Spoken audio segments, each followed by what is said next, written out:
America ইসরায়েলের সঙ্গে ইরানের যুদ্ধের দিন যত গড়াচ্ছে তত হাহাকার বাড়ছে তেল গ্যাসের। হরমুজ প্রণালী বন্ধ থাকায় জ্বালানিতে টান এখন গোটা বিশ্বেই। ব্যতিক্রম নয় আমাদের দেশ ভারতবর্ষ। ভারতের তেল ও গ্যাসের চাহিদার প্রায় 50% আসে পারস্য উপসাগর ও ওমান উপসাগরের মধ্যে থাকা হরমুজ প্রণালী দিয়ে।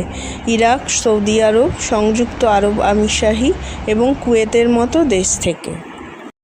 এই ভয়ঙ্কর পরিস্থিতিতে দেশকে স্বস্তি দিতে পারে আপৎকালীন তেলের ভাণ্ডার, যেখানে জরুরি পরিস্থিতির জন্য বিপুল পরিমাণে অপরিশোধিত তেল মজুত রাখা হয়।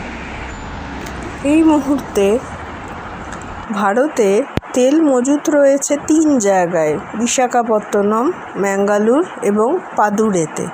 সব মিলিয়ে এই ভাণ্ডারগুলির মোট তেল ধারণ ক্ষমতা হল 5.33 মিলিয়ন টন, যা দিয়ে দেশের মাত্র 10 দিনের চাহিদা মেটানো সম্ভব।